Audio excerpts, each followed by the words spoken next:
So sa ating pag-aaralan po nitong gabi mga kapatid, ipagpapatuloy po natin ang ating pag-aaral in 2 Peter as we have come to notice, ayon po sa nabanggit po kanina, that ang ikalawang Pedro only goes up to 3 chapters at tayo na po ay nasa last kabanata ng liham na ito. Sa ating huling pag-aaral, we have come to learn that ang ikalawang Pedro Kapitulo 2, that whole chapter ay tumutukoy lamang sa mga false teachers o yung mga huwad na tagapagturo, mga huwad na guro. And we've come to learn kung bakit po sila itinuring mga huwad na guro. Unang-una, sila po ay tumiwalag sa pananampalataya. There is some implication na sila po ay mga dating miyembro ng church, pero dahil po sa mga maling aral at maling pananaw po nila patungkol po sa kasulatan, hindi po nila tinatanggap na magkakaroon po ng great judgment on the last day. Hindi rin po nila tinatanggap na si Kristo po ay muling babalik upang hatulan ang masasama. At dahil po dito, sabi po ng Biblia, ang kanilang pag-iisip is irrational. Hinalintulad po sila ni Pedro sa mga hayop na hindi nag-iisip ng tama. Hinalintulad po sila ni Pedro sa mga taong immoral na kung saan-saan po dinadala ang kanilang mga mata. At yung motibo po nila ay mabangis. Nang ibig sabihin, nais po nila dayain ang mga ilang tao dahil sa kanilang maling aral at motibo. Sa gayon, nais po iparating po sa atin ni Pedro, lalo na po sa mga tao nung panahon po niya, that ang salita po ng Diyos ay mapagkakatiwalaan. Ang salita po ng mga huwad na guro ay hindi mapagkakatiwalaan. So ngayon, sa pagpasok po natin sa chapter 3, as we focus in the first 9 verses ng kabanatang ito, ito ang nais ipresenta ng pastor na kagaya po ni Pedro sa kanyang mga tupa. Sabi po dito sa talatang 1, "Mga minamahal, pangalawang sulat ko na ito sa inyo. Sa mga sulat ko, sinikap kong gisingin ang kaisipan nyo sa kabutihan sa pamagitan ng pagpapaalala sa inyo ng ilang bagay. Dear friends," o sa mga mas literal, "dear loved ones, this is now my second letter to you. I have written both of them as reminders to stimulate you to wholesome thinking." Now, we have come to learn that yung ibig sabihin po ng pangalawang sulat na binabanggit po dito ni Pedro ay walang iba kundi yung unang liham po niya sa 1 Peter. Okay? Yan ang ibig niya po sabihin when he says, "Mga minamahal, pangalawang sulat ko na ito sa inyo." So ang tinutumbok po niya dito sa verse 1 ay walang iba kundi yung unang liham po niya in 1 Peter chapter 1. Now, it is interesting dahil kung naisulat po ni Pedro ang unang Pedro nung siya po ay nasa Roma, malamang ang ikalawang Pedro ay naisulat din po nung siya po ay nasa Roma. So ngayon, sabi po niya dito, nais kong ipaalala sa inyo upang gisingin ang kaisipan nyo sa kabutihan. So ano po ang nais po niya ipaalala might be the question. Verse 2, "Nais kong ipaalala sa inyo ang mga salita ng mga propeta ng Diyos noong una, at ang utos na ibinigay sa inyo ng ating Panginoon at tagapagligtas sa pamagitan ng mga apostol na isinugo sa inyo." So ngayon, may dalawang bagay na binanggit po niya in verse 2. Sabi po niya sa verse 2, una, propeta o mga propeta. At pangalawa, sabi po niya, mga apostol. Okay? Now, the word propeta o mga propeta, believe it or not mga kapatid, kahit po yung terminong mga propeta ay pinagdedebatehan rin po ng mga ilang Kristiyano kung sino po yung mga propeta na tinutukoy po dito. Ito po ba yung mga propeta ng bagong tipan? O ito po ba yung mga propeta ng lumang tipan? Para po sa ilan, sinasabi po nila, ito po daw ay tumutukoy sa mga bagong tipan na mga propeta dahil sa kombinasyon po nito sa mga apostol. Di ba kung natatandaan po natin, ang salita po ng Diyos for the New Testament ay tinatag nino ng mga propeta at ng mga apostol. So ngayon, dahil po sa ganyang klaseng interpretation, ang karamihan po sa kanila, ini-interpret po nila ito as simply New Testament prophets. Subalit, in order to understand kung ano pong klase mga propeta binabanggit po dito, we have to take Peter's words kung paano po niya in-interpret yung salitang mga propeta. So kung babalikan po natin ang chapter 1, basahin po natin dito sa talatang 20, paano po ba gamitin ni Pedro ang salitang propeta? Does he use it in a New Testament sense or Old Testament? Sabi po dito sa chapter 1, verse 20, higit sa lahat, dapat ninyong tandaan na ang lahat ng mga propeta o lahat ng isinulat ng mga propeta sa kasulatan ay hindi ayon sa sarili nilang interpretasyon, sapagkat hindi galing sa sarili nilang kalooban ang mga ipinangaral nila, kundi sa banal na Espiritu na nag-udyok sa kanila upang sabihin ang salita ng Diyos. So ngayon, meron po dalawang words na binanggit po si Pedro doon po sa chapter 1 verse 20. Sabi po niya, yung mga isinulat na mga propeta, pangalawa, ayon sa sinasabi ng kasulatan. Ngayon, kapag sinabi po yung salitang kasulatan, lalo na nung hindi pa ho nakukumpleto ang bagong tipan, tuwing ginagamit po ni Jesus ayon sa nakasulat sa kasulatan, o yung kapag ginagamit po ni Pablo yung salitang kasulatan, they always refer to the Old Testament. Okay? Now, why is that important? Dahil, kung natatandaan po natin sa ating binasa po kanina, bakit po kailangan sabihin ni Pedro sa mga mambabasa that ang lahat ng sinulat ng mga propeta sa kasulatan ay hindi nagmula sa kanilang sariling interpretasyon? Is because may mga tao nga, kagaya ng mga false teachers, na pinagdududahan po nila that ang kasulatan na kinasihan po ng Diyos ay gawa-gawa lang. Hindi babalik si Kristo, walang final judgment, gawa-gawa lang niya ng tao. Pero nais nga po ipaalala ni Pedro, as what he mentions here in chapter 3 kanina, sabi niya, nais ko ipaalala sa inyo yung sinabi ng mga propeta at ng mga apostol. So dahil po ang paggamit po ni Pedro na salitang propeta na may kombinasyon ng kasulatan ay malamang tumutukoy po sa Old Testament, then what he is trying to address here is, nais ko ipaalala sa inyo yung mga sinabi ng mga propeta sa lumang tipan at ng mga apostol ninyo sa bagong tipan. And why is that important? Dahil kung yung propeta na tinutukoy po dito as Old Testament, and obviously yung mga apostol ay tumutukoy sa New Testament, dito ho natin nakikita that both Old and New Testament ay kinilala ng sinaunang church bilang kasulatan ng Diyos. In other words, hindi lang po nila tinatanggap ng Old Testament ay kinasihan ng Diyos, kundi pati na rin yung mga sinulat ng mga apostol ay nagmula din po sa Diyos. So, bakit po ba natin sinasabi that ang buong Biblia ay salita ng Diyos? Hindi dahil sinabi po ito ng pastor o dahil narinig nyo lang po sa iba, kundi yan ang paniniwala ng mga lingkod ni Kristo nung unang dantaon. That ang Old Testament Scriptures and New Testament Scriptures ay kinikilala po nila bilang banal na kasulatan.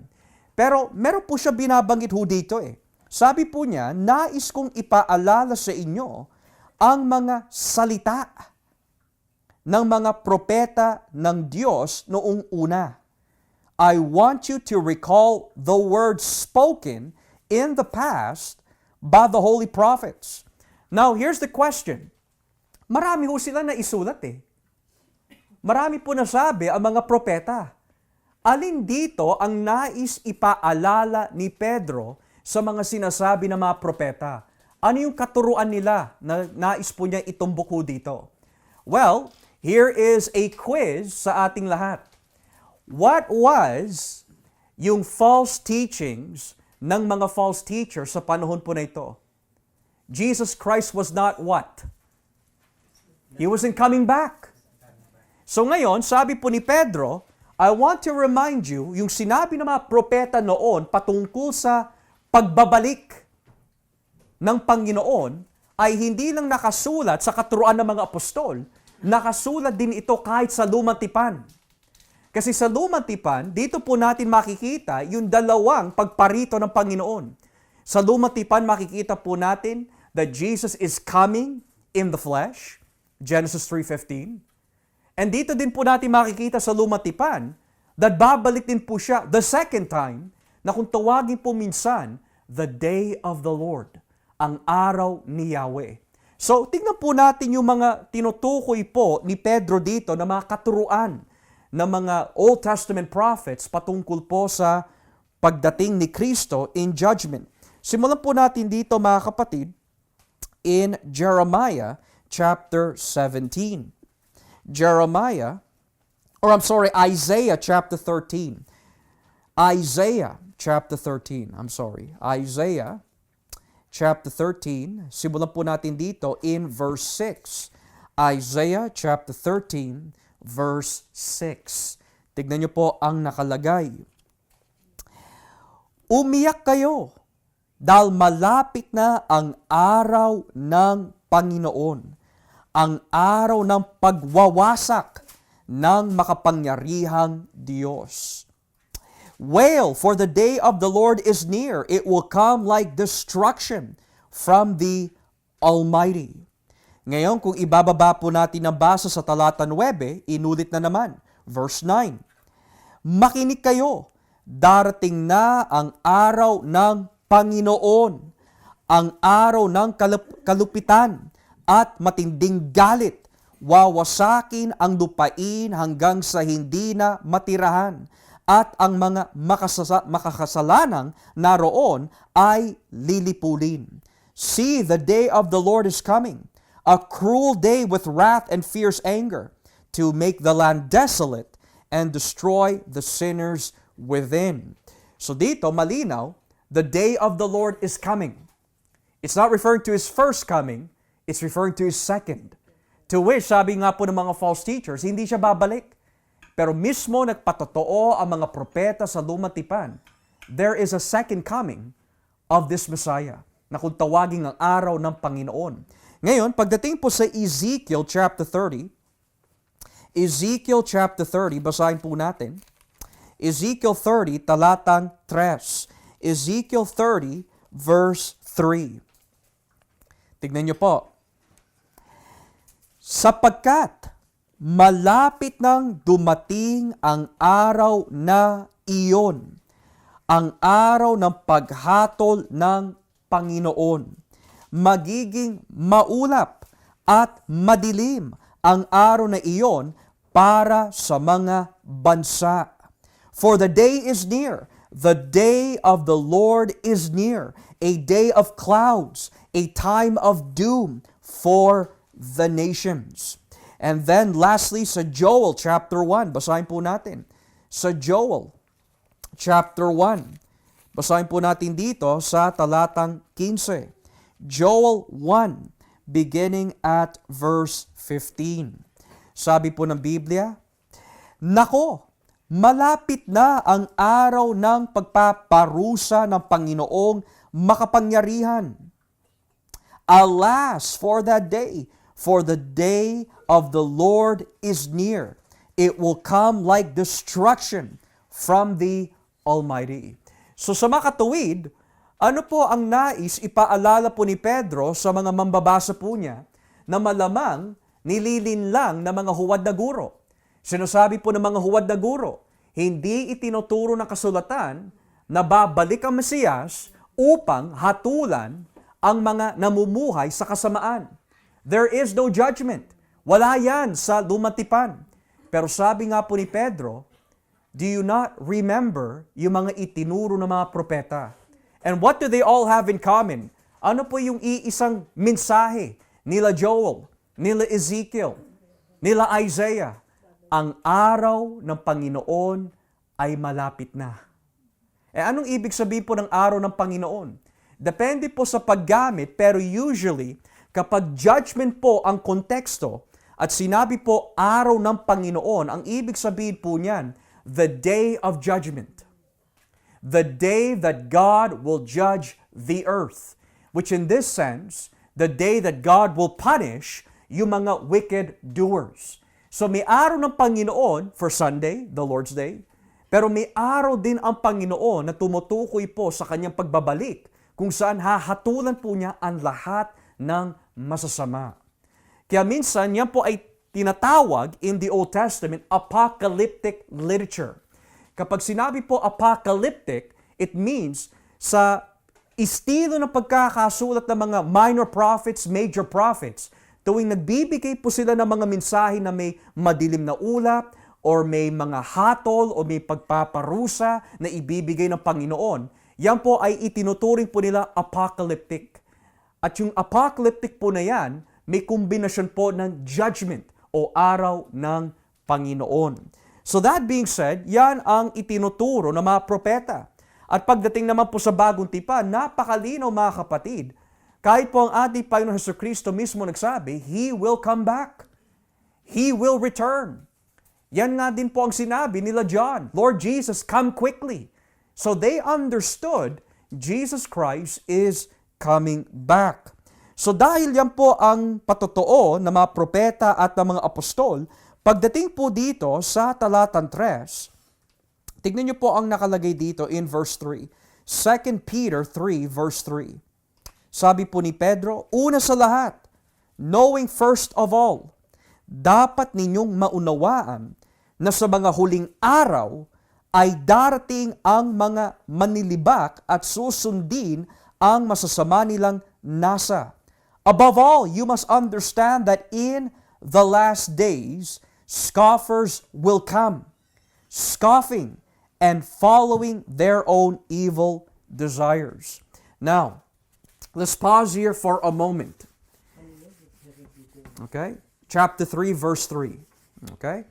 Now, you may have heard itong terminong ito, last days.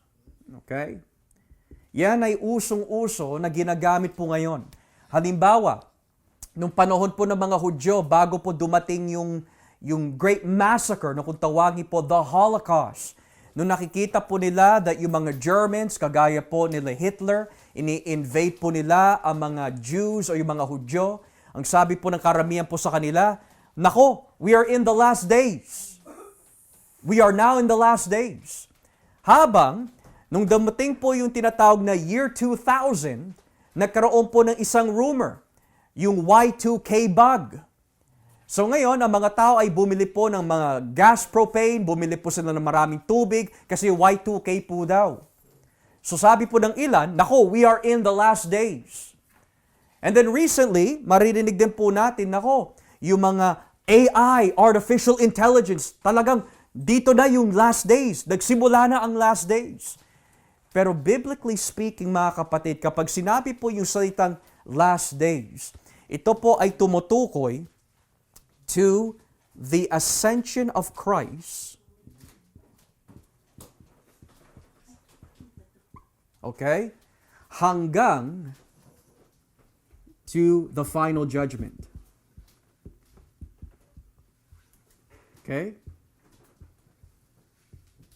What does that mean? It means, sa pagparito po ni Kristo 2,000 years ago, hanggang sa kanyang pag-akyat sa langit, at tinapos na po niya yung gawa o misyon na pinapagawa po sa kanya ng Ama, diyan na po nagsimula yung last days. Diyan nagsimula. Hindi nagsimula sa year 2000, yung Y2K, hindi nagsimula nung dumating po yung Holocaust, hindi po yan nagsimula nung nagkaroon ng World War I or World War II. Okay? Nagsimula po yan at the ascension of Christ. Halimbawa, in your own time, napakalinaw that according to Hebrews chapter 1 verse 2, diyan na po nagsimula ang last days. Okay? Diyan nagsimula. So wag ho tayo maniniwala, naku, nagkakaroon ng mga lindol, nagkakaroon ng mga earthquakes, nagkakaroon po ng mga baha, nagkakaroon po ng mga starry cosmic imageries in the space, o yung mga pangyayari po in space, yun na po ay simula ng last days. Mali ho. In the Bible, the last days began with the coming and ascension of Christ. Okay? So that means, nung naisulat po ni Pedro ho ito, This was sometime in the 60s AD. Dahil nagsimula na po yung last day sa panahon ni Kristo sa kanyang pag-akyat, technically, habang wala pa yung final judgment, we're still a part of the last days. So ngayon, because we are in the last days, we could say, this is where we are, we're in the present, nasa ilalim pa rin po tayo ng last day era. Yung mga sinasabi po dito that in the last days, there will be scoffers, mga magsasabi that hindi totoo ang Biblia, hindi babalik si Kristo. Mga kapatid, naririnig pa rin po ba natin yan hanggang ngayon? Pinagdududahan pa rin po ba nila ang kasulatan? Pinagdududahan pa rin po ba nila ang pagbabalik ni Kristo? We still hear that today. Why? Because we're in the last days. Okay? So yung mga hinarap po ni Pedro noon, ay hinaharap din po natin ngayon, pero sa ibang mga anyo at uri ng mga tao na nakakausap po natin. So the question is, ano po ba yung scoffing? Well, the word scoffing minsan ay katumbas po na sa itang ridicule. Okay? Ridicule. We could say that they are insulting the teachings. Pero ano klaseng insult at saan po naka-direct yung insult po na yan? Well, tignan po natin in verse 4 kung ano po yung mockings po nila. Verse 4. Sasabihin nila, hindi ba't nangako si Kristo na babalik siya? Nasaan na siya ngayon? Namatay na ang mga magulang namin. Pero wala pa ring pagbabago mula ng dikhain ang mundo. Where is this coming? He promised.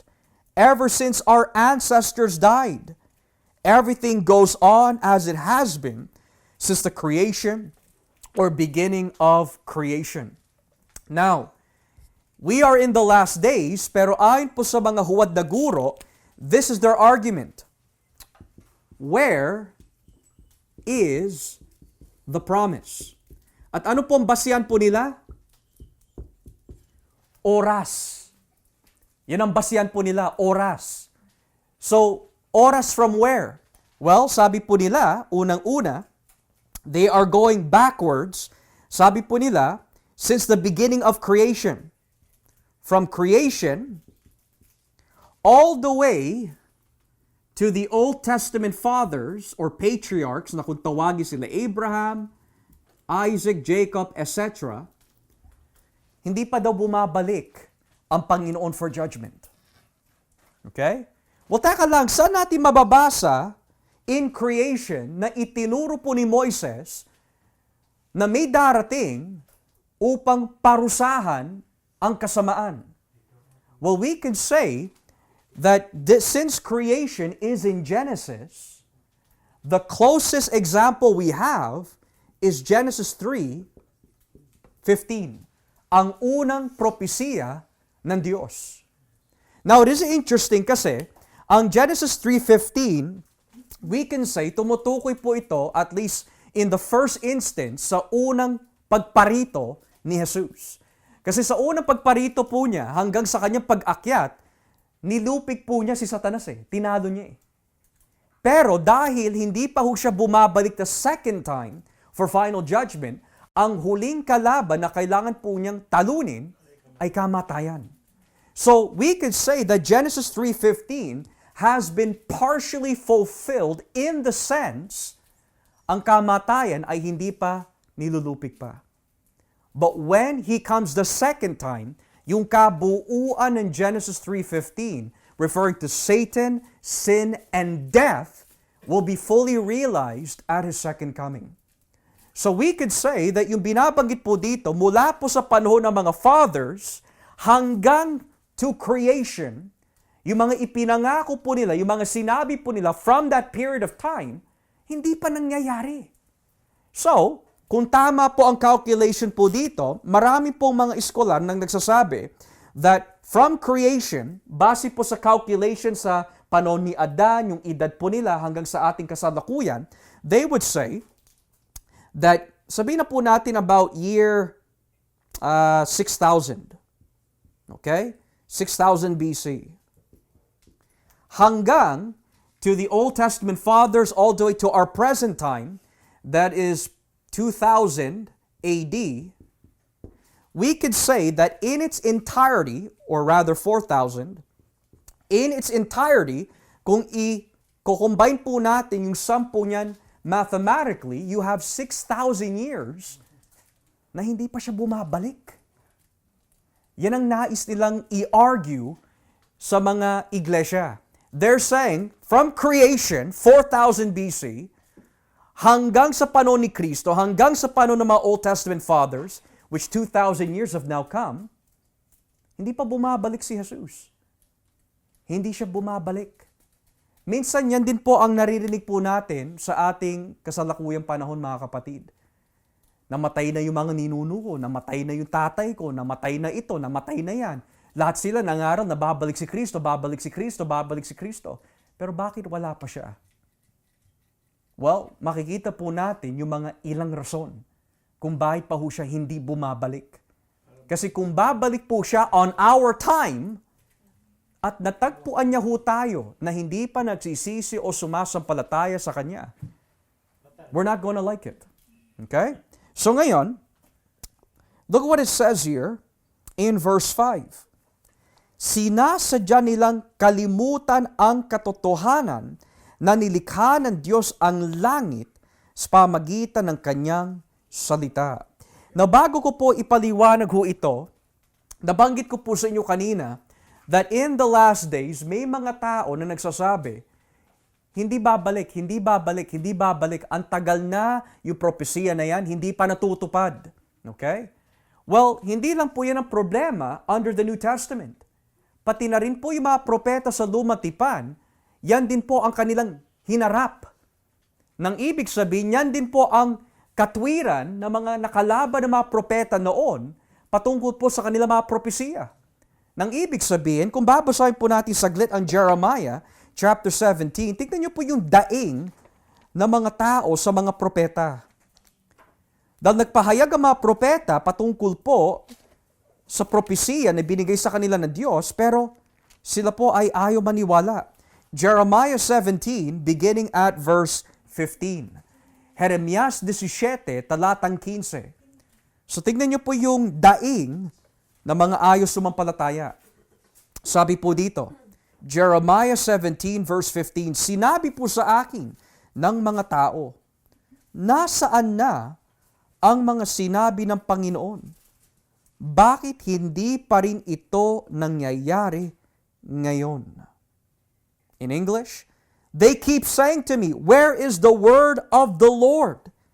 Let it now be fulfilled. Diba? Ganyan na ganyan po ang daing ng mga tao in the last days. Pero hindi lang si Jeremias, pati na rin po si Ezekiel. Ezekiel chapter 12, talatang 21. Ezekiel chapter 12, talatang 21. Tignan niyo po ang nakalagay dito. Ezekiel 12 verse 21. Sabi po ng Biblia, sinabing muli ng Panginoon sa akin, anak ng tao, anong itong kasabihan sa Israel na lumilipas na ang panahon pero hindi natutupad ang mga propesiya? Sabihin mo sa kanila na ako ang Panginoon Diyos ay magpapatigil sa kasabihang ito at hindi na muling sasabihin pa sa Israel. Sabihin mo rin sa kanilang malapit nang matupad ang mga propesiya. Tiyak na mawawala na sa Israel ang mga maling pangitain o mga panghuhula ng kasinungalingan. Sapagkat kapag ako, ang Panginoon, ay nagsalita, tiyak na mangyayari. Hindi magtatagal at magaganap na ang mga sinasabi ko tungkol sa mga rebelding mamamayan. At mangyayari ito sa panahon ninyo. Ako, ang Panginoon Diyos, ang nagsasabi nito. Sinabi pa sa akin ng Panginoon, anak ng tao, sinasabi ng mga mamamayan ng Israel na maapangitain mo at mga propesiya ay mangyayari pero matagal pa. Kaya sabihin mo sa kanila, ako ang Panginoon Diyos ang nagsasabi na sa lalong madaling panahon ay magaganap na ang mga sinabi ko. Oo, mangyayari na ito. So napakalinaw mga kapatid, hindi lang si Pedro, okay? Pati na rin po si Jeremias, si Ezekiel, naranasan po nila na lahat ng kanilang mga sinasabi na pahayag mula sa Diyos, pinagdududahan ng mga tao. Nasaan na yung propesiya mo? Nasaan? Wala pa nangyayari. pero nais po iparating ng mga propeta at pati na rin po ng mga apostol kagaya ni Pedro, that lahat ng sinasabi ng Panginoon ay hindi pwede bumalik na walang kabuluhan. So ngayon, nais ko po ipaliwanag yung argumento po ni Pedro dito. Sinabi po niya kanina that kinalimutan o pinilit at sinadya na kalimutan po ng mga huwad na guro, nakalimutin po nila that ang lahat ng bagay ay nagmula sa salita po ng Diyos in regards to creation. Okay? I want to make that very clear. Yan ang argumento po ni Pedro. Ang lahat ay nagmula sa salita ng Diyos. Ngayon makikita po natin kung paano po bigyan tutol ni Pedro ang mga huwad na guro po na ito sa pamagitan po ng kanyang apologetics of the Word of God. So, paano po niya pinatunayan that ang lahat po ng bagay ay nagmula po sa salita po ng Diyos? Kung babalikan po natin ang 2 Peter chapter 3, tignan niyo po ang sinabi niya po dito sa talatang 5, verse 5. Sinasadya nilang kalimutan ang katotohanan na nilikha ng Diyos ang langit sa pamagitan ng kanyang salita. What is the first reference to the Word of God? Creation. Creation was made by the Word of God. The Bible says, God said, let there be light, there was light. God said, let there be dry earth, and there was dry earth. God said, and it came to pass. Now, theologians would call this ex nihilo. Itong salitang ex nihilo is Latin for the Word of God creates something out of nothing. Yun ang ibig sabihin po niyan. Ang salita po ng Diyos ay may kapangyarihan na dumikha mula from nothing. Ex nihilo. Okay? Yan ang tinatawag po nila. So ngayon, ang salita po ng Diyos created from nothing all of creation. Kaya nga, ang mga scientists po natin, sinasabi nila, well, nagmula po ang lahat ng bagay from a Big Bang. Saan nanggaling ang Big Bang? Well, nagmula yan sa mga forces and substance na nag-collide, sa sobrang bilis, umikot, boom, Big Bang. Saan nagmula yung mga forces and yung mga collision, yung mga substance na yan? And they would say, we don't know. Hindi lang po nila matanggap, mga kapatid, that God's Word creates from nothing. Ex nihilo. Verse 6, or rather, verse 5, at nilikha niya ang lupa mula sa tubig at sa pamagitan ng tubig. Well, that's Genesis chapter 1. Kung natatandaan po natin, let the dry ground appear. Pero how? You must divide the water from the firmament, from the water, from the earth. Bakit? Ano po ba ang kondisyon po ng mundo po noon? Well, nakabalot po ang mundo with water and darkness. Right? Pero nung ibinukod po ng Panginoon, hiniwalay po niya yung tubig from the firmament, sa tubig po on the certain circuits ng ating mundo, nagkaroon po ng formation ang earth sa pamagitan po ng kanyang salita. Okay? Now, verse 6, at sa pamagitan din ng tubig, bumaha sa mundo at nalipol ang lahat. Now, bakit po kailangan banggitin po ni Pedro yung emphasis sa tubig? Well, it's interesting kasi sa pamagitan po ng salita po ng Diyos, technically speaking, nung pinaghiwalay po niya yung tubig, one in the firmament, one on the dry ground, we could say that the earth was formed by water. Okay? Nagkaroon po ng hugis in a sense dahil po ipinaghiwalay po niya. Pero, notice, dahil din po sa salita ng Diyos, inutos po niya ang tubig na gawin ho ito. Pero notice what he says in verse 6. At sa pamagitan din ng tubig, bumaha sa mundo at nalipol ang lahat. Now, what does that mean? The same word na nagbigay po ng function para sa tubig upang magkaroon po ng formation ang world is the same word na nag-utos din po sa tubig na mag-create ng baha. In other words, the same word of God that creates has the same power to judge. Yun ang ibig sabihin po ni Pedro dito. What he's trying to say is, yung mga pinagsasabi ninyo that hindi matutupad yung pangako ng Diyos, lumabas na nga yan sa bibig ng Diyos eh. Hindi mo ba nabasa sa lumatipan? Yung lumalabas sa bibig ng Diyos, hindi bumabalik na walang kabuluhan. If He used the word of His mouth to create the earth from water, or forming it by water, He also used by His word the water to judge the world. Yan ang argument po ni Pedro. Pero tignan niyo po yung sinabi dito sa talatang 7. Sabi po dito, sa pamagitan din ng kanyang salita, so nakafocus po rin sa salita, itinakdang tupukin ng Diyos sa apoy ang kasalukuyang langit at lupa sa araw ng paghuhukom at paglipo sa masasama. Now here's another question, and you know this mga kapatid. Sabi po niya, nilipol po niya ang lahat ng tao noon sa pamagitan po ng tubig. Pero bakit hindi sinabi ni Pedro, pwede din po lipulin ng Diyos ang mga tao muli sa tubig? Bakit apoy na ngayon, hindi tubig? Kasi sinabi ng Panginoon, di na niya gagawin yung sa tubig. So that's true. So nangako ang Diyos, He will not drown the earth again. Well, bakit po nila alam yun? Because salita yun ng Diyos eh. Kung ang Diyos mismo ang nagsalita, kahit po sa kanyang warning o babala that He will no longer drown the earth, salita pa rin po niya ay hindi bumabalik o hindi nababalik. And we know that yung kanyang salita ay totoo dahil of the rainbow na nakikita ho natin. That rainbow na binababoy ngayon po ng kabaklaan is a covenant for them, pero it's not a covenant for them. It's a covenant between God and Noah showing us, I will not destroy you with water. So ngayon, nagsasayawan ng mga tao, yay, wala nang baha, wala nang baha, wala nang baha. Pero they don't understand what's coming next. Hindi nga tubig ang gagamitin ng Panginoon.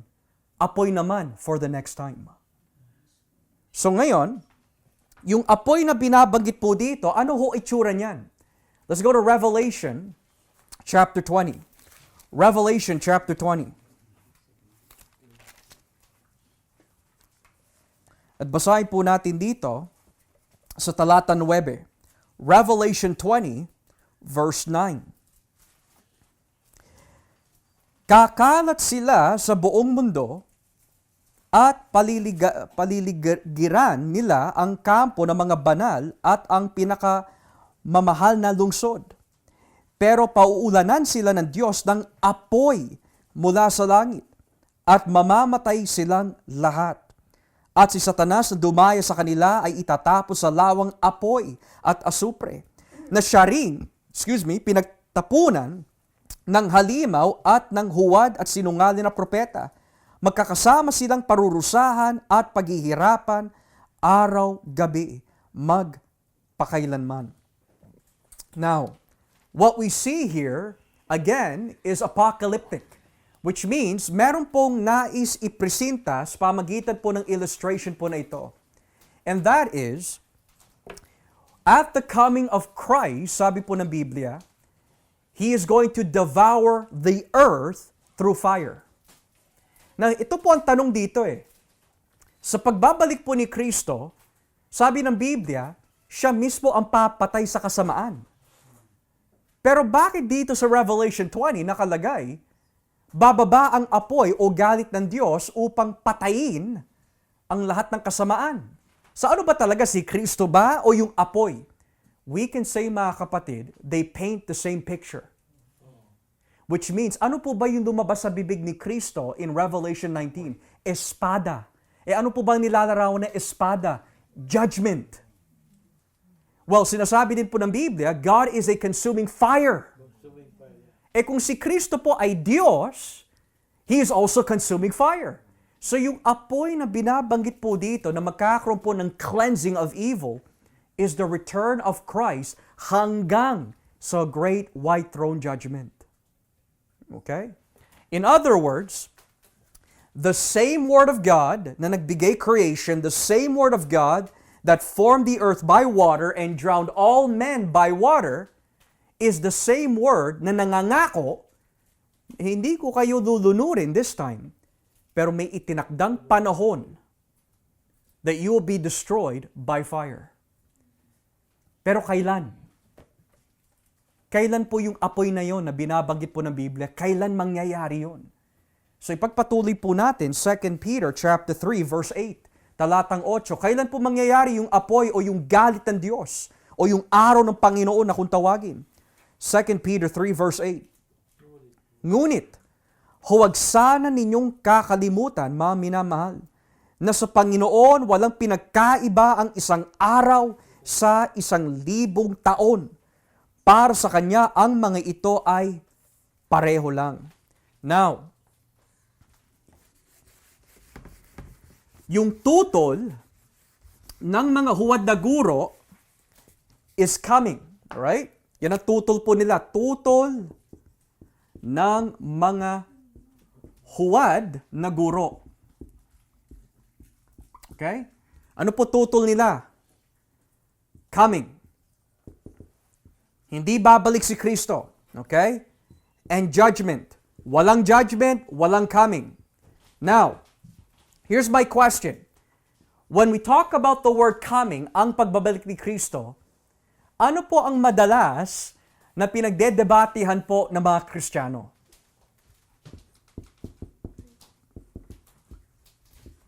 Timing. Diyan po papasok yung mga ilang ideas in the Christian church tulad po ng premillennial, amillennial, postmillennial. Meron tinatawag na dispensationalism. May tinatawag na pre-trib, mid-trib, post-trib. Ano po ang pinagkaisa po nila sa kanilang mga terms? It all has to do with timing. Premill, ang timing ng pagtayo ng Panginoon sa kanyang kaharian. Okay? Pre-trib, timing ng pagbabalik ng Panginoon bago dumating daw yung matinding kabigatian. Post-trib, ang pagbabalik ng Panginoon after yung timing, okay, of the end of the tribulation. So all these coming theories ay nakasentro po sa salitang timing. Now what does that have to do with verse 8? Kasi yung timing ng tao ay iba sa timing ng Diyos. Sa atin, sabihin na po natin, we have 24 hours in a day, di po ba? 365 days in a year. Okay. So para sa atin, 365 days, grabe, ang tagal. Right? Minsan kapag nakakarinig po tayo, oy sa next year na, babayaran na lang kita next year. So sa atin parang, ang tagal naman. Why? Because we go by a time that is completely different to God's.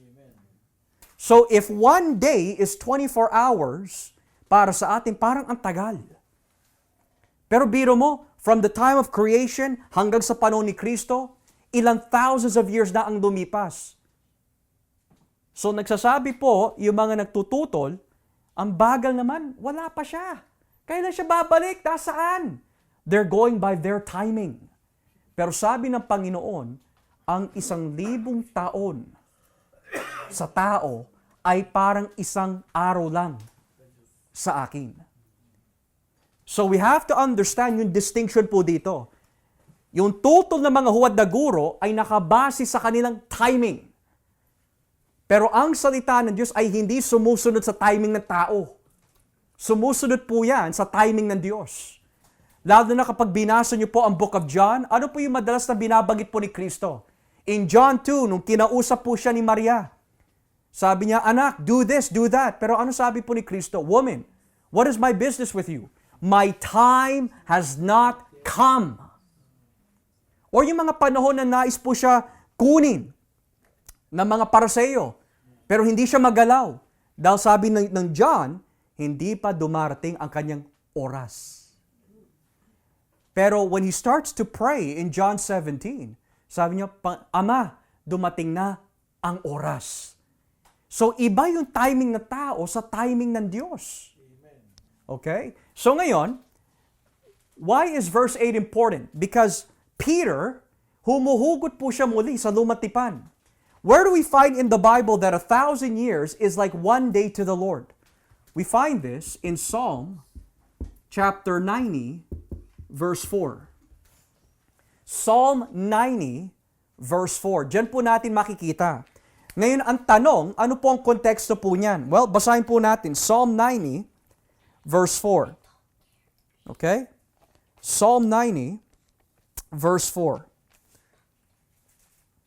Tignan niyo po nakalagay dito, mga kapatid. Sabi ho dito, ang 1,000 taon sa amin ay parang isang araw lang na lumipas sa inyo o parang ilang oras lang sa gabi. Now, upang maunawaan po kung bakit humuhugot ang mga apostol mula sa lumang tipan, kailangan tignan po natin kung ano yung konteksto po nito. Simulan po natin sa talatang 1. Panginoon, kayo ang aming tahanan mula pa noon. Bago nyo pa likhain ang mga bundok at ang mundo, kayo ay Diyos na. At kayo pa rin ang Diyos hanggang sa katapusan. Kayo ang nagpapasya kung kailan mamamatay ang isang tao. Ibinabalik nyo siya sa lupa dahil sa lupa siya nagmula.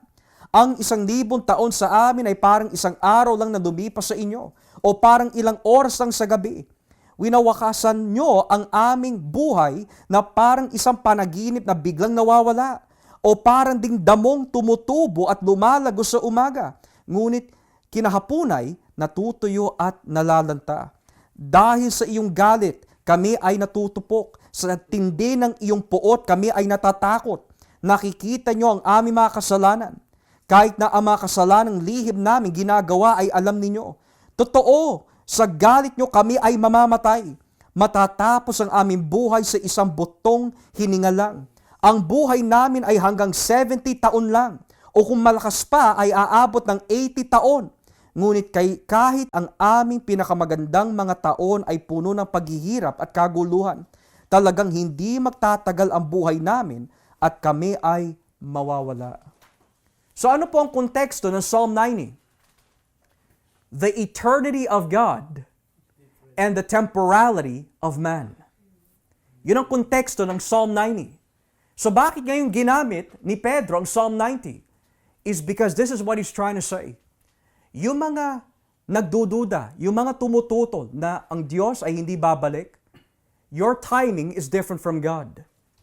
Pero your timing of judgment is near. The eternal God, hindi po siya temporal. And His Word is not temporal as well. Kapag yan ay lumabas sa kanyang bibig, hindi pwede bumalik na walang kabuluhan.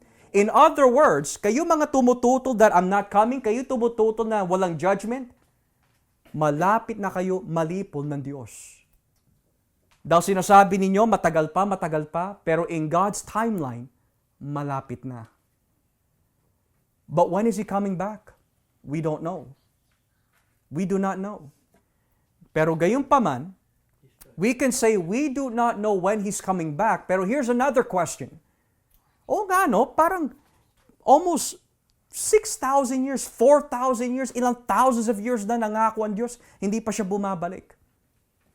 Well, the number one reason is He wants to be glorified. The second reason is this. Meron po siya, ayon sa kanyang plano, na kailangan tuparin bago ito mangyari. At ano ho yun? Balikan po natin ang 2 Peter chapter 3, verse 9. At dito ho tayo, mag-focus kasi sa verse 9, ito ang isang importanteng dahilan. Hindi nagpapabaya ang Panginoon sa pagtupad sa pangako niya, gaya ng inaakala ng ilan.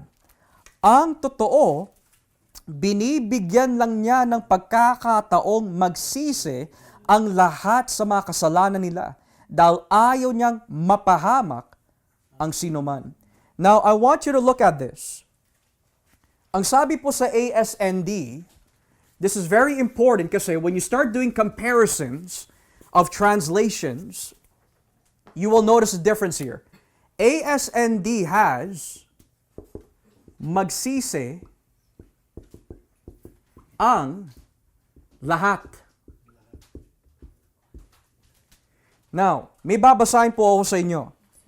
Ito po ang nakalagay sa Magandang Balita. Verse 9.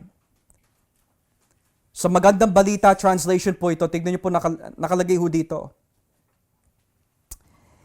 Hindi pa niya tinutupad ang pangakong iyon alang-alang sa inyo. So dito, magsisi ang lahat. Sa Magandang Balita translation nakalagay, alang sa lahat, sa inyo. In the English translation, NIV, look what it says. It says here, the Lord is not slow in keeping His promise, as some understand slowness. Instead, He is patient with you. Patient with you. At sa original, ang ginamit po dito is the word eis humas. Okay? Eis humas. The word humas, you. The word eis, to you. Okay? So ngayon, bakit po kino-compare po natin yung mga salin na yan? Because ang madalas po natin naririnig is, hindi pa bumabalik ang Panginoon dahil hinihintay niya ang lahat magsisi. So yung lahat para sa kanila means, lahat ng tao. Lahat ng tao that's ever lived. Lahat. Pero, kung titignan po natin yung mga nabanggit po dito, inyo or you ang binabanggit, hindi lahat. You. But it's also interesting, tignan niyo po, if we continue reading verse 9, dahil ayaw niyang mapahamak ang sinuman. So, may ginamit na naman, sinuman. He does not want any to perish. Now, you have the word any na binanggit po dito, okay? And then sa ASND, sinuman. So here is where we need to really look into things. Para may contradiction eh. Ano ba, you? Tapos mamaya, any? Kasi when you say you and any, they don't mean the same thing. Pero, we could say that ang kausap po ni Pedro dito in 2 Peter ay hindi mga hindi mananampalataya. Ang kausap niya ay mga Kristiyano. So, sino yung you ang binabanggit niya po dito? It means, the reason why hindi pa bumabalik ang Diyos ay dahil meron pa siya mga pinili na hindi pa nagsisisi at sumasampalataya, at kapag yan po ay nangyari na, babalik na si Kristo. Well, how do we explain this? He does not desire that any should perish, any of the elect. Any of the you, any of yung mga pinili, ang binabanggit niya po dito. Okay? Kasi kung sasabihin po natin, tumutukoy po yan sa lahat ng tao that's ever lived, then that is going to give you theological problems. Bakit po? Well, if Jesus died for all, then dapat all should be in heaven. Pero if Jesus died for all, pero meron pa rin nahuhulog sa impyerno, that means hindi makapangyarihan ang pagtubos ni Kristo para sa kanila. At kung sasabihin naman natin that Jesus died for everyone, then that's universalism. Lahat ay papasok. Pero we do see something here. The fact na sinabi po niya, hindi pa siya bumabalik dahil hinihintay po niya, according to his timeline, na kayo'y magsisi. Sino ho dito nakakaalam kung sino yung mga pinili ng Diyos? That we don't know. That could be your neighbor, that can be your mom, that could be your children. When the last elect of God accepts Christ, babalik na si Kristo. And that can be anytime. That can be anytime.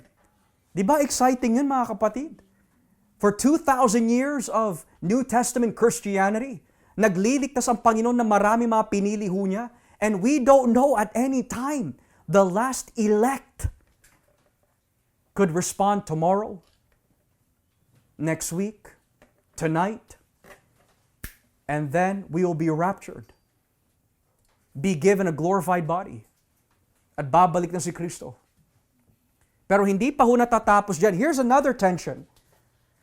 The tension na binabanggit din po dito in verse 9 is the word desire or willing. Sabi po sa verse 9, He is not willing that any should perish. Now here's the key word, not willing. Now, if we take the word willing to mean, hindi ninanais ng Diyos ang sino man ay mapahamak, well, magkakaroon ng tensyon in the sense, meron po ba ninais ang Diyos na hindi natupad? We could say, wala. Pero, meron po ba siyang nais na hindi niya inutos? And we can say, yes. In the Bible, and I want to be careful with this, in the Bible, may dalawang will ang Panginoon that work hand in hand. Ito po unang-una, yung tinatawag na decretive will. Okay? At yung pangalawa, preceptive will. Ngayon, ano po ang pinagkaiba ng dalawa? Well, kapag sinabi po decretive will, ito po ay yung inutos ng Diyos na mangyari na kahit sino man ho ang pumilit na hadlangan yung utos na yan, hindi nila magagawa. Halimbawa, inutos ng Diyos, Jonah, ipapadala kita sa Nineveh. Nahadlangan ba ni Jonah ang decretive will ng Diyos? No. Sumunod siya. Or what about yung ginawa po ng Diyos with Moses? Moses, I'm sending you to Egypt to bring my people out of there. God decreed that. May humadlang ba? Wala. Hindi nila nagawang pigilan ang decretive will of God. Decretive will is, pinili ka ng Diyos for salvation, Satan cannot do anything about it. Decretive will. What He decreed will come to pass. Okay? But what about preceptive will? What does that mean? May mga bagay that God expresses that He doesn't want, pero hindi niya inutos. I'll give an example. Ezekiel chapter 18. Ezekiel chapter 18. Basahin po natin dito sa talatang 21. Ezekiel 18 verse 21. Tignan po natin yung preceptive will. Sabi po dito in verse 21, ngunit, Ezekiel 18:21, ngunit, kung ang taong masama ay magsisi sa lahat ng kasalanan niya at sumunod sa aking mga tuntunin at gumawa ng matuwid at tama, hindi siya mamamatay kundi patuloy na mabubuhay. Hindi na siya mananagot sa lahat ng nagawa niyang kasalanan at dahil sa ginawa niyang matuwid, patuloy siyang mabubuhay. Verse 23, Ako ang Panginoon Diyos ay hindi natutuwa kapag namamatay ang masama. Masaya ako kapag nagsisi siya at patuloy na mabuhay. In English, do I take pleasure in the death of the wicked? Declares the sovereign Lord. Rather, I am not pleased when they turn from their ways and live. So here's the question. What is preceptive will? Merong mga bagay na ayaw po ng Diyos as He expresses it, pero hindi niya itinalaga na hindi gawin ng tao ito. What do I mean by that? Does God desire na ang tao po ay mamatay? By expression? No. But He has to decree that death would come para matupad po ang kanyang purpose. Ito rin ay madalas na tinatanong po ng mga bata at ng mga ibang kapatiran, Pastor, kung alam na po ng Diyos yung mga mangyayari, bakit pa niya pinintulutan na mangyari? Well, the better question should be, bakit pinintulutan ng Diyos na kumilos pa si Satanas? Knowing that death is gonna spread. So we can say God hates evil, but He decrees na magkaroon ng evil. Bagamat hindi siya ang gumagawa ng evil, He decrees the existence of evil para lang matupad ang kanyang plano. Okay? Moreover, preceptive will. When we talk about Adam, did God desire that Adam would eat the fruit? Sabi niya, the moment you eat, you shall surely die. So doon pala nakikita natin yung preceptive will ng Panginoon. Hindi niya ninais through expression na lumabag si Adan sa utos ng Diyos. Pero bakit lumabag si Adan sa utos ng Diyos? Because God decreed for it to happen. Kaya nga mga kapatid, napakalinaw na tinuturo po ng Biblia. May tensyon. Ayaw ba ng Diyos na mamatay ang tao? Pero bakit namamatay ang tao? It's because hindi lagi yung ine-express ng Diyos na ayaw ay kanyang inilalagay sa utos. Lagi natin tatandaan yun mga kapatid, not everything that God desires ay inuutos po niya. Now, I'll give you another example. If God decreed, mga kapatid, that hindi tayo magkasala, magpakailanman, mangyayari po ba yun?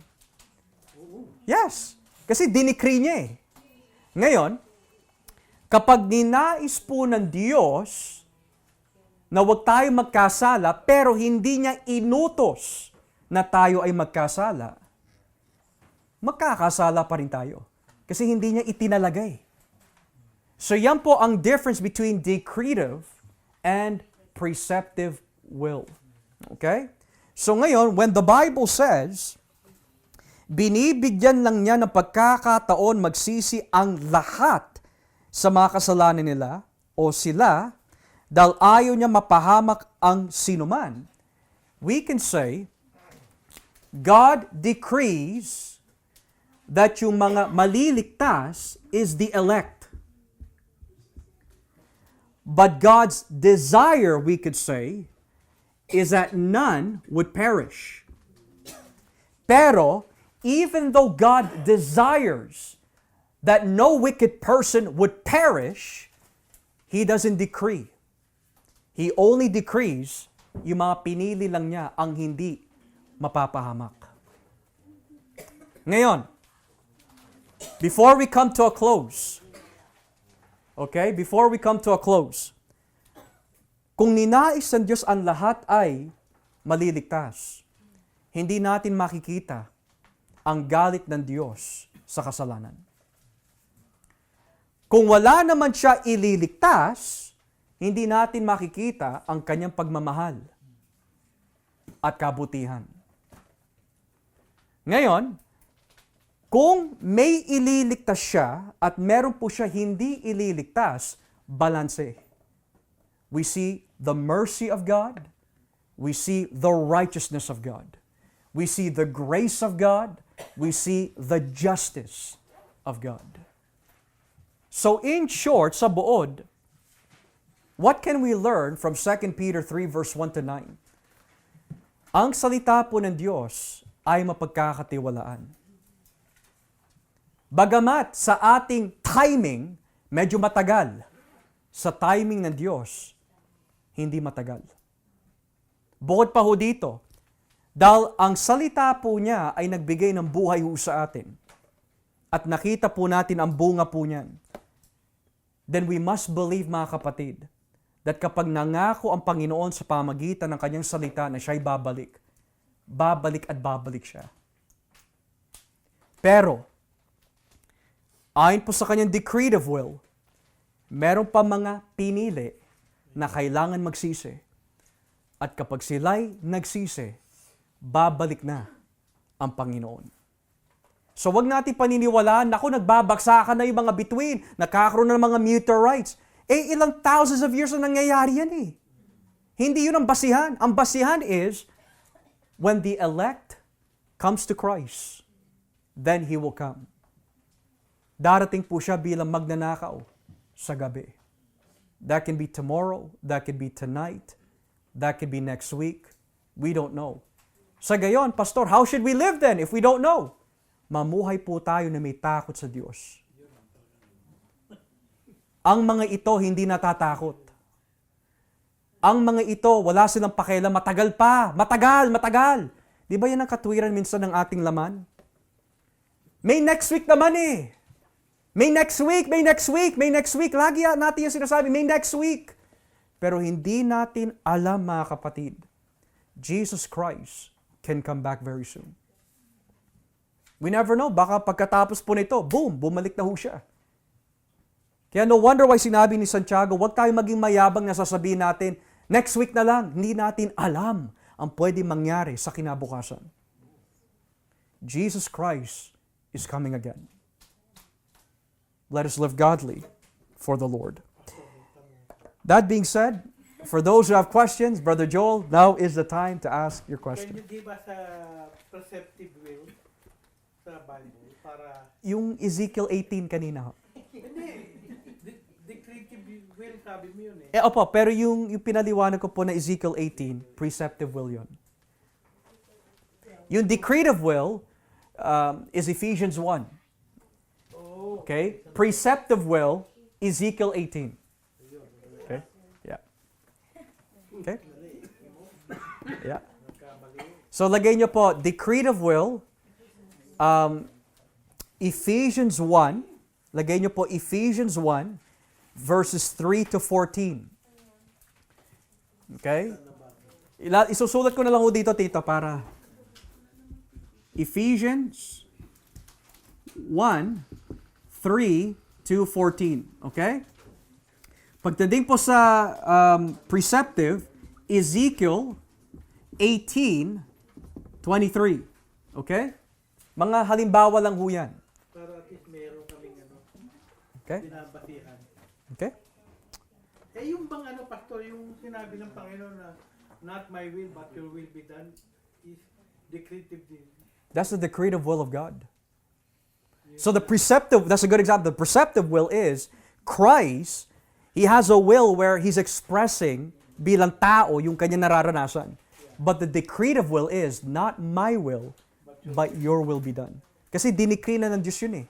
So it's gonna happen. Yun yung That's a decretive will. Preceptive will is, ayoko na may mamatay na makasalanan. Pero dahil namamatay ang mga makasalanan, nangangahulugan, preceptive will po yun. Expression ng Diyos yun, pero hindi niya inutos. Okay? Anyone else have any other questions? Anna, go ahead. There's a possibility po na is nasa womb pa po, nasa baby pa po. It's possible, but we don't know. It's possible. Only the Lord knows. Sabi nga ng Biblia, only the Lord knows those who are His. So whether they're in the womb or not, we don't know. We do not know. Brother June. Di ba sabi ng Panginoon na pag nakita niyo yung rainbow, yun yung pangako ko hindi na hindi na po na kayo papatayin sa pamamagitan ng baha. Di ba? Di ba? Basta sabi ba natin tinupad na niya yun nung inunaw niya yung Sodom at Gomorrah. Yung Maring natupad yung pangako niya dahil hindi na sa nangyari sa bahay. Apoy na yung ginamit. Oh, yeah. Yung apoy po dito, Brother June, that one was literal fire. But given that yung tinutukoy po na apoy dito could either mean literal or figurative. Kung literal, yung ultimate destination po niya is lake of fire. But if figurative, I think that this is a clear reference to the second coming of Christ. So, totoo po yun. Nagpababa ang Panginoon ng apoy. Matter of fact, hindi lang po Sodom and Gomorrah. Nagpababa din po siya ng apoy sa panahon ni Elijah. So there's a few times where nagpababa ang Panginoon ng apoy. Pero this one is different. You know why? Kasi yung pagpapababa ng apoy ng Panginoon dito, lahat ng kasamaan, worldwide, mawawala. It's total annihilation of evil. Yeah. Okay? Pastor, yung bang nabanggit yun na ang isang araw sa Panginoon ay parang isang libo, can we say na example yan ng anthropomorphic language dahil obviously infinite being ang Sure. Diyos, Yeah. eternal siya, He's not bound by time. Yeah. Pero hinahatid lang ni Pedro doon dahil ang nagiging emphasis ng utak ng tao ay yung different timing nila. Yeah. Hindi nakakalimutan nila na sa Diyos, parang wala lang yun kasi nga. Yeah. That's absolutely correct. Now, bakit 1,000? Why not 1 million? Yeah. Why not 1 trillion?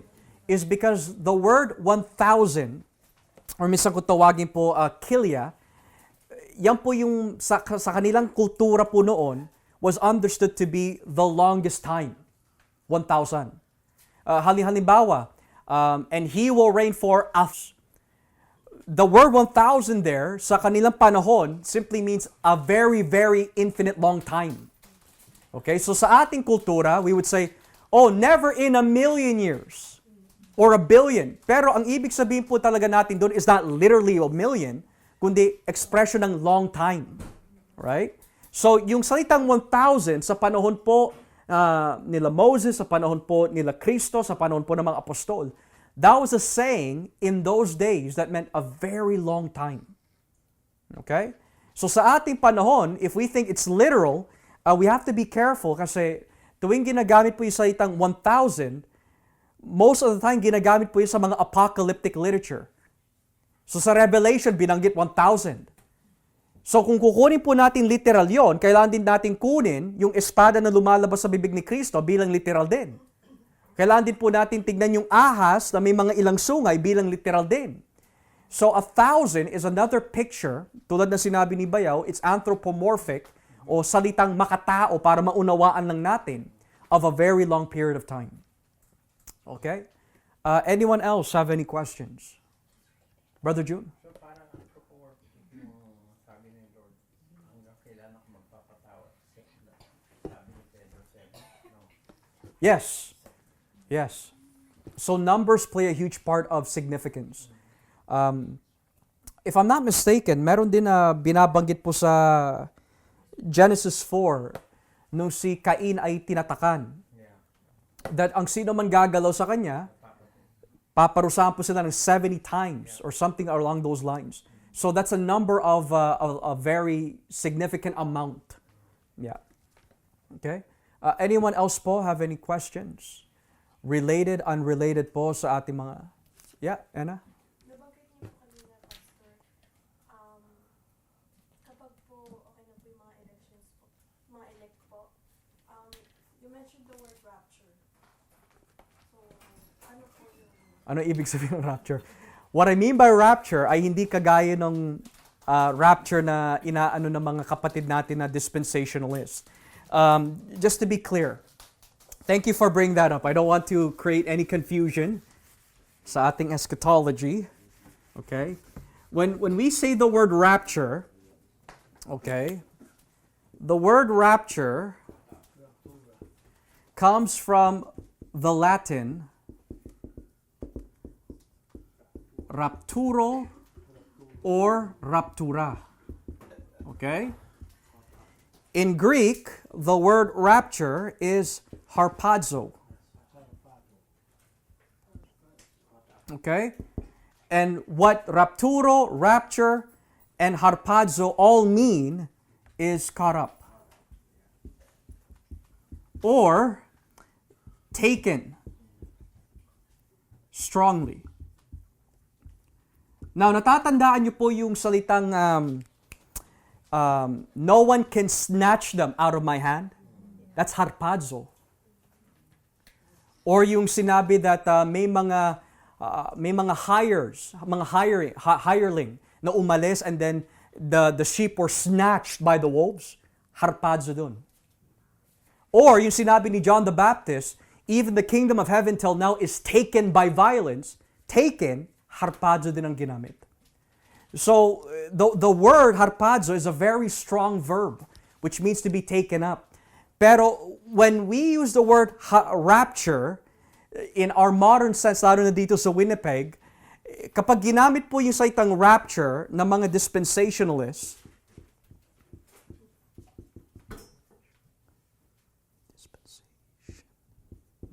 there you go. What they mean by rapture is caught up before tribulation. Okay? So, that means, kapag yung dispensationalist, ginagamit nila yung salitang rapture, that means, kukunin na po tayo sa langit before tribulation. Yun ang paniniwala ng mga ito. Pero, what we teach, the rapture will come at the second coming of Christ. So, the rapture and the resurrection of the saints, iisa lang yan.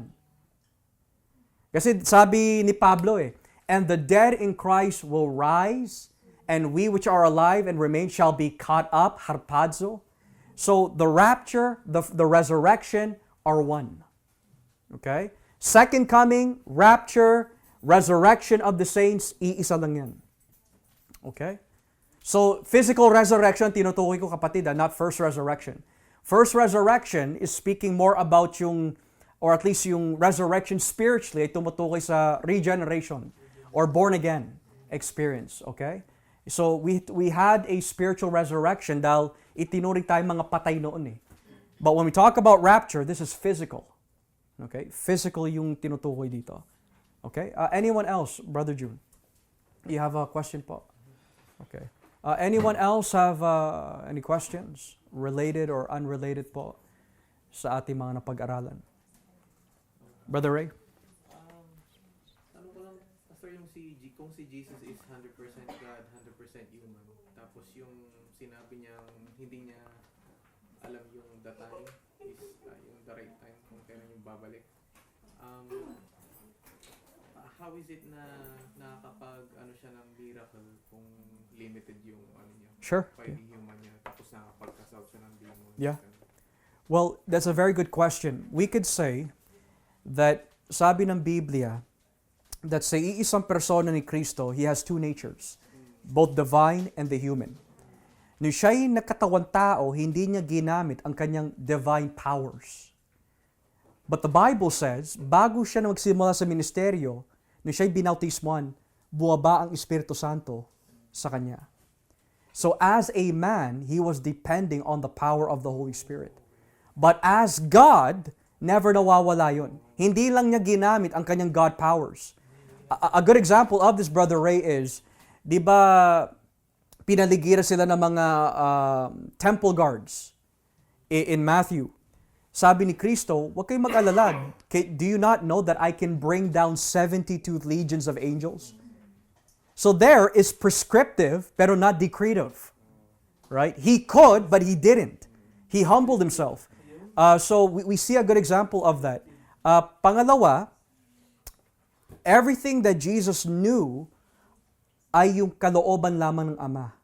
So we could say, kalooban ng Ama na ipakita sa Kanya kung sino yung mga alagad na Kanyang kukunin. Kalooban ng Ama na ipaalam sa Kanya kung paano siya mamamatay. Pero hindi kalooban ng Ama during that time, ipaalam sa Kanya kung kailan siya babalik. But now that He's in glory, sigurado alam niya. Yeah, sigurado yun. Okay? Okay? Brother June.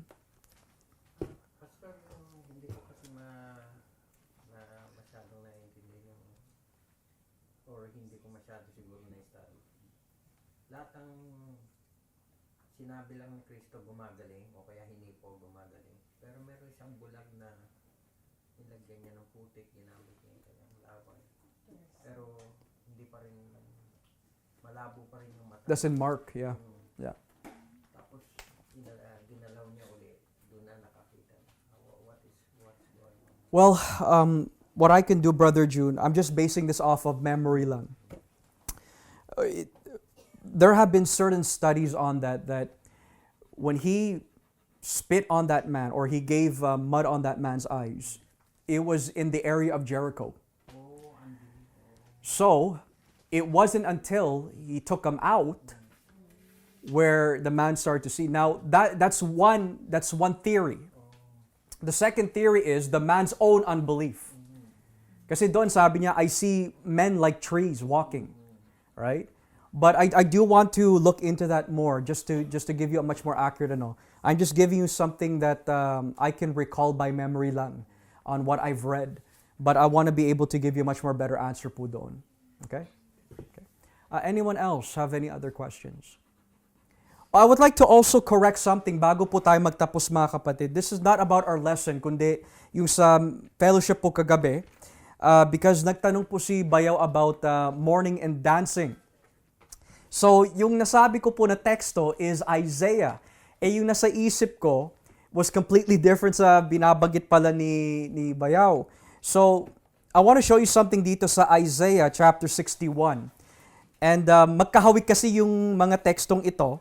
So, gusto ko po bigyan ng paliwanag yung Isaiah 61.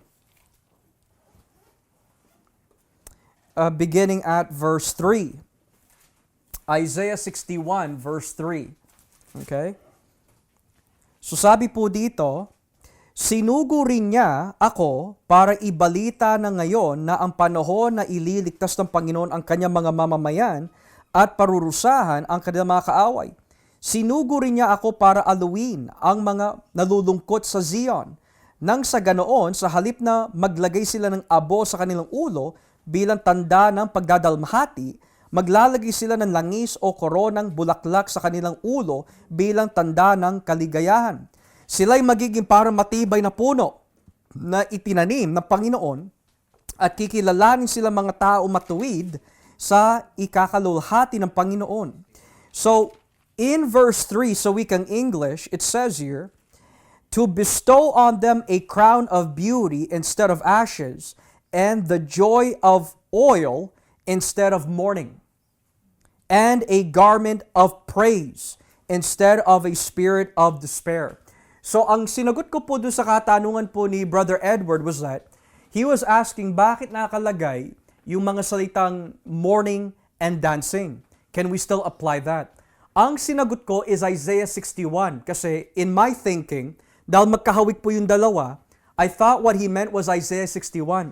Yung pala, yung tinutukoy niya is found here in Psalm chapter 30, verse 11. Psalm chapter 30, verse 11. So yung binigay ko po sagot in Isaiah 61 ay patungkol po sa gagawin po ng Panginoon para po sa mga nabihag. Pero dito, in Psalm 30, verse 11, ang nakalagay, ang aking kalungkutan ay pinalitan nyo ng sayaw ng kagalakan. You turned my wailing into dancing. So, ang ibig sabihin po nito, at least in Psalm 30, ay tumutukoy po sa paghihirap ni David. Okay? So, kasi ang tanong po kagabi, can we apply this in the church? Or can we apply this sa mga taong nagkaroon po ng kapatawaran ng kanilang mga kasalanan? We can say that ayon po sa Psalm 30, this whole chapter ay tumutukoy po on how David was rescued by Yahweh mula sa kanyang mga kaaway. Okay? Dahil maraming gustong pumatay kay David, pero sabi niya po mismo, you turn my mourning into dancing. In other words, hindi siya pinabayaan ni Yahweh. But we can also say that may connection in a very loose sense that kapag ang tao po ay pinatawad ng Diyos, may kagalakan. Pero kung siya isasayaw, I don't know. Nasa sa kanya na ho yun. Pero I would say that Psalm 30 verse 11 ay tumutukoy po sa kahirapan ni David, that sa kabila po ng kanyang kahirapan, tinulungan po siya ni Yahweh. Okay? So that is what I wanted to correct last night. It's not Isaiah 61, it's Psalm 30. Okay? Magkahawig lang yung dalawa. Okay? So my bad for that. Anyone else? Ma, may tanong ho kayo? Sa Sunday na naman po ulit. Naipon na ho yung mga... Sige po, ano ho yung tanong po ninyo? Gusto ko lang malaman yung bakit may number. Ano ba yung number na 666 sa Revelation? Yeah. Ginamit 666. Well, it's a very complicated answer po dyan, ma. Pero we could say that may ginagamit po ang mga Hudyo ng isang system or method no kung tawagin po minsan gematria. Okay? Ngayon po, ang ibig sabihin po ng gematria, ito po ay isang calculating method para makuha po yung numero ng isang tao at yan ay magbibigay ng kahulugan. Like for example, in the book of Matthew chapter 1, di ba yung chapter po na yun may 42 generation? Pero yung 42 generation po na yun, nahahati sa tatlong bahagi na tig-14. Okay? Now, ang unang binanggit po doon, si Jesus na anak ni David, na anak ni Abraham. Tapos pagkatapos po banggitin ang kanyang pangalan, nahati po yung 42 generations po na yun sa tig-14 sa tatlong bahagi. Is because in the Hebrew sense, yung pangalan ni David, which is D-V-D, or D-I-D, David, kapag binilang po yung numero ng bawat letra, pumapatak po ng 14. So bakit po 666? Throughout the interpretation of the Christian Church, ang 666 po daw, or 660 tuloy, 666, kapag binilang po daw yung mga numero po na yan, lumalabas po ang pangalan ni Nero. Okay? Pero there's a problem. Kasi sa mga sinuunang manuskrito, hindi 616 kundi 616. Pero we know that sa panahon po ni John, kung si Nero nga po yung emperador, we know siya yung tinutukoy doon eh. Pero how do you relate that here? So sabi po ng mga ilang scholarnay that yung 616 sa mga sinuunang manuskrito, hindi nila ginamit po yung tinatawag gematria in the Greek, kundi yung gematria in Hebrew. So ngayon, 616 in gematria sa Hebrew, pumapatak ulit po sa Nero. So ang tawag po dito is gematria. Okay? Yan ang usong-uso po noon. Ngayon hindi totoo that yan po ay tumutukoy sa microchip, yung mga ganun-ganun. Hindi ho.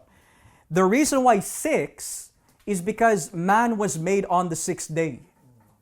Which means, doon sa Revelation 13, nakalagay po doon, anyone who has wisdom, let him know the number of man. So ano po ba yung number of man? 6. Kasi on the 6th day, nilikha po siya ng Diyos eh. So ito yung nagpapahiwati ho sa atin that Revelation 13 is this. The mark of the beast is the mark of a man na nagpapagamit kay Satanas, pero tatalunin po siya ng Diyos because God is above 6. 7 means perfection eh. Man will always be under God. So yun po yung ibig sabihin po niyan. Pero other than that, that's as far as I would go. Okay, ayoko na po lumampas po dyan. Kinakwento ko lang po how the Jews understood it. Pero kapag humakbang na po tayo sa Revelation, in probably in a few months, tatalakayin po natin yan. Okay? I just need more time to study that well. Pero yan po yung common ano po dyan. Okay? Anyone else have any more questions bago po tayo magtapos? Yes. Kung mag-share ka po ng verse, tapos kunyari nadagdagan mo or nabawasan mo, nagkakasala ka ba sa ganun? Yeah, that's a very good question. Yes, in the sense that if you misrepresented the Word of God. Pero at the same time, kung nagbabahagi ka, pero meron ka lang gustong itumbok dun sa verse na yon, kung ba hindi mo ginamit lahat, then I don't think that would be wrong kasi ganun din ang ginawa ng mga apostol eh. Parang yung main thought, ganun. Exactly. Like for example, yung binasa po natin kay Pedro, bakit Psalm 90 verse 4 lang ginamit? Eh may mga binanggit dun sa verse 4 na hindi niya binanggit dito eh. Right? So does that mean nagkasala siya? No. It means that meron po siyang nais gamitin doon in that verse, a specific word or phrase, para lang maibigay niya yung mensahe. Yeah. Pero as much as possible, we want to be very careful pa rin even though humuhugot tayo. Because it's God's word. Yeah. Yeah. So, kahit nga si Satanas, di ba, nung nais po niya dayain si Kristo, sabi niya that, look, the angels will not, or your foot will not touch the ground. Pero hindi niya kinwote that angels will help you. Anghel si Satanas eh. Bakit hindi niya kinwote yung kasi he would be a part of that kung ganun. So, there's many reasons why. Okay?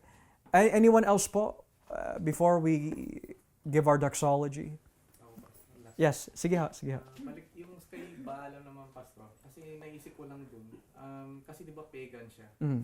Bakit, Ginamit siya ng Diyos. opo, ba't kailangan hadlangan ng Diyos kung i-curse man niya ang Israel? Kasi di ba pagan nga, makasalanan siya. Sure. So, ano yung effect nung pag-bless niya o pag-curse niya sa Israel? Di ba? Parang hindi ko lang mag-get. Well, the thing is, hinire siya eh. Balaam is a hired prophet ng hari. Di ba natatakot ang mga hari sa mga Israelita? So ngayon, nag-hire po yung hari na si Balaam ang magiging propeta niya, binayaran siya, pumunta ka doon, sabihin mo, susumpahin kayo ng Diyos. Pero anong ginawa ng Panginoon? Hinadlangan siya sa pamagitan ng asno, hinadlangan siya sa pamagitan po ng anghel, because He wants to show them that there's no prophet that is able to withstand yung decree ng Panginoon, lalo na ang isang paganong prophet na hindi naman isinugo ng Diyos. Pangalawa, He also wants to show the king, kahit bayaran mo itong taong ito, hindi mangyayari yung pinapagawa mo sa kanya. Because that's a part of the decretive will of God eh. Right? So, we have to look back dun sa numbers. It's clear there that bayaran siya eh. Bayaran siya. So, He wants to cause doubt sa puso ng mga Israelita. Pero malinaw na kahit ang isang pagano ginamit ng Diyos upang matupad lang ang kanyang layunin. Okay? Pastor, sabi mo, decree na ng Panginoon yun, di ba? Bakit pinigilan pa niya? Alam naman niya mangyayari. Hindi... Kasi decretive po yun. Ha? Parte po yun ng decretive will po niya. Yeah. So kung hindi po yung parte ng decretive will, that would mean makakapunta si Balaam doon para sumpay ng Israel. Pero hindi mangyayari kasi... Hindi dinecree ng Panginoon. Yeah. Yun po yun. Yun po yun. Yeah. Okay? Yun po yun. So, tama ho kayo dito. Tama ho. Okay? So, mga kapatid, anyone else have any more questions before we come to a close? Okay? So, kung wala na po tayong katanungan, purihin po ang Panginoon at tayo na po ay magbigay na po ng doxology sa ating Panginoon.